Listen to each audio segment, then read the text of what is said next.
Influences. Consider them your arsenal as a designer. They're something that you can refer to and something you can hold close when you're designing and thinking about creating something new. So in this lesson, I'm going to show you some of my childhood favorites, some modern day artists who are pushing the boundaries in type and illustration. So first of all, I'm going to jump in straight to one of my favorite books. Brand by Hand. It's by a designer called John Contino. He is a New York-based designer, illustrator, creative. Now, this guy's been at the top of my sort of inspiration list for quite some time now. He uses hand illustration to create unique typography and characters and lettering. It's all such good stuff. And not to mention, he's done work for likes of Nike, Major League Baseball, you name it in America. If it's sports related or kind of something exciting that would require some really nice sort of hand-drawn type and sketches, John's been there and John has done it. He really focuses on nice colouring and really hand-drawn stuff. So there's a lot of badging and a lot of typography. He really focuses on how things are stacked, how things are locked together in like nice little type lockups. Really inspiring. And you could spend all day flicking through this book because page after page is another inspiring page, basically. There's also a lot of process in here. So we get to see his sketching process. This is a monogram for the minor league, and he sketches each sort of style, some with characters, some just type-based, and some sort of like black lettering, which is kind of where this looks like it ended up. After all this process, he's kind of landed on black lettering. So again, it's great to see process in like these kind of books to really help show that everyone sketches and everyone starts out from something simple. Again, more insane illustrations, this time for Hurley, mixing that sort of all those different types of typography. You've got more script, more hand-drawn, more printed and sort of graffiti style, and then kind of like sans and sans serif going on around here. Really well done. This is a page that I saw on Pinterest years ago. He created all these cool stickers and these cool little badges. Just something in it and something in how they were created. It was like the different styles and then combining these simple little icons and illustrations with type. How type is laid around characters or within lockups. It caught my attention, and ever since then, I kind of follow his career and see what he's up to, because you never know, like it's always a different brand and it's always something unique or something really hand-drawn and sketched. Like this, it probably took him like 10, 15 minutes, but a more like sort of less advanced designer might struggle with something like this. But again, it all comes with like process and experience. This whole book is about his experience and how he's become the designer he is today.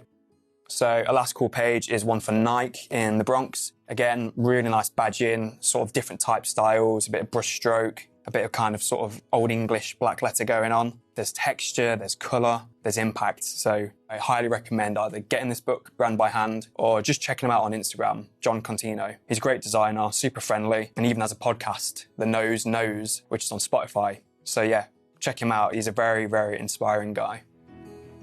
So next up is another influence that has, like I mentioned, stuck with me for years now. It's the intro sequence to Honey, I Shrunk the Kids. It's a very old film with Rick Moranis in, where he shrinks his children by accident using this like shrink ray he's built. But basically at the start of the film, there's this title sequence where all these sort of 3D letters, these characters are sort of exploring this world they've been shrunk down into, moving through letters and almost getting crushed by these giant letter forms that are kind of falling over.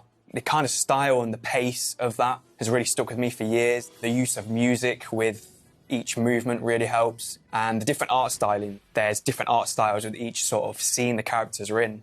Whether it's a fly-swatted fly and the fly's kind of just turned into these letters, or it's a huge stack of letters that they're kind of moving through, which is, again, another influence that's based later in the film when they're surrounded by a giant Lego brick. It was one of my favourites growing up as a kid.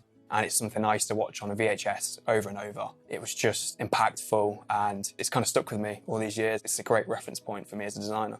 So next up are a couple of my favourite shows growing up. Now, these are things that I, again, used to watch over and over. So first of all is the Futurama title sequence. And I mentioned I was kind of into the comic. This was kind of during that phase when I was kind of obsessed with the show, the whole comedic value of everything it stood for. But the title sequence was a great example of mixed typography along with a really impactful and cool initial logo for the show. You have this really impactful Futurama type popping up from a kind of light beam. And then you have views going through New York, which is the city it's based in. And there's all these different billboards and adverts with kind of like futuristic brands whilst the credits are rolling about people who created the show. So that kind of really helped just see what was possible with a TV show intros. I heard the sound of the light beam coming up and straight away I knew Futurama's coming on, it's time to watch. So that was a great first kind of TV show reference point that's kind of stuck with me. And then there's a show that's really old now called The Real Ghostbusters. So I think this was created after the first film was released, and it was a TV show about the Ghostbusters, same sort of characters, same kind of setup, but more of like a casual series. I've always loved the Ghostbusters logo anyway, just the whole ghost within the cross ring. It's timeless. It's been an amazing icon throughout the years. So seeing how that kind of animated in with a little type phrase that says The Real Ghostbusters, the show line, it had like a real kind of nice, unique glow to it, and something that was just, like I say, unique.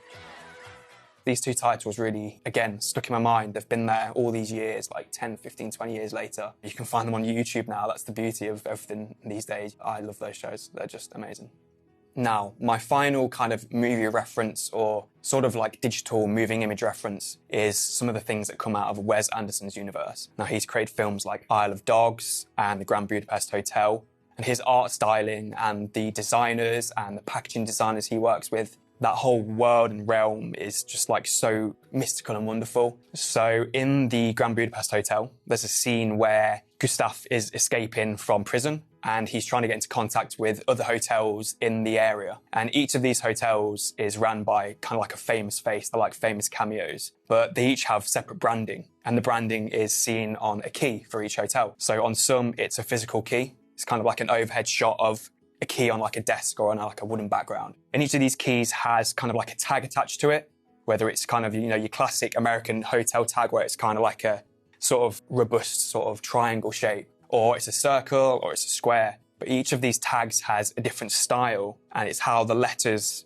straight away indicate the sense of the hotel, or kind of like the theme of where the hotel is in this mystical world. It's a really short clip, but I mean, it's kind of wonderful because it has all these little nods and these little sort of ideas that each hotel is very different from the other, but they're all connected within this universe, and the art styling links them together, yet each is different with its typography and its colouring. That's kind of like a great sort of Wes Anderson reference that I found. Looking forward to seeing when I know I'm watching the film. But then there's another reference. It's in the Isle of Dogs. Now, the whole art styling, the graphic design behind Isle of Dogs, it's insane. Like, it's so well done. The colours, the characters, you name it. It's a wonderful film. And basically there's a designer who created the dog tags for each of the dogs. When like George Clooney's introducing these dogs one by one, I think it's around the start of the film, each has a different name, and each one is styled to that name. So whether it's like Duke's got like sort of another triangular badge, and Chief, each dog has the different styled dog tag.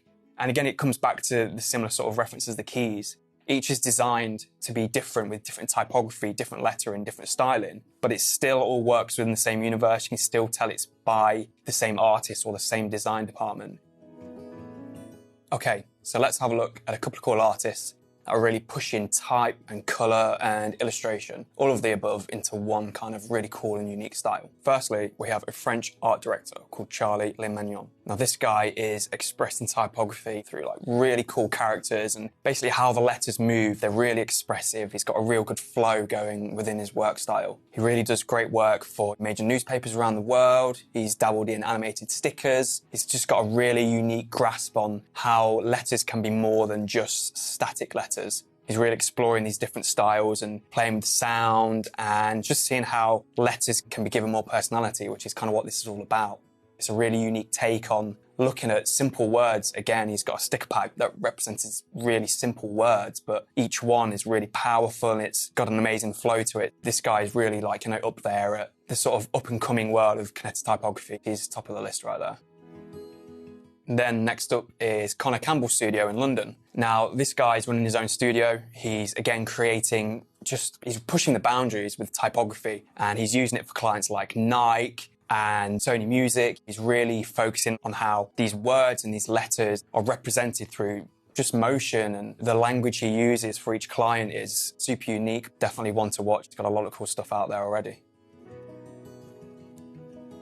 Now, finally, we have a female designer called Manon Loire. Now, she is, again, pushing boundaries with type. She's trying different things. She's creating cool little sticker packs, and she's doing her own courses. So she's got wealth of information, and it's just another artist to kind of explore and to see what she's doing. She also mixes a fair amount of illustration with her typography. So again, it's a great reference to look at if you're not just looking for kinetic type, looking for how it's infused with characters or illustrations, really detailed hand-drawn stuff. Check her out, see what she's up to. She's got tons of cool stuff going on. So yeah, those are some of my favourite reference points. They're artists, they're films, they're shows, all of which have helped influence my design direction and my thinking towards design. So in the next lesson, we're going to jump straight into thinking about our own kinetic typography. We're going to look at some more reference points, some colour references, and we're really going to explore how we want our phrase and our whole project to come together, all through a bunch of great reference points and starting to create some cool kinetic typography.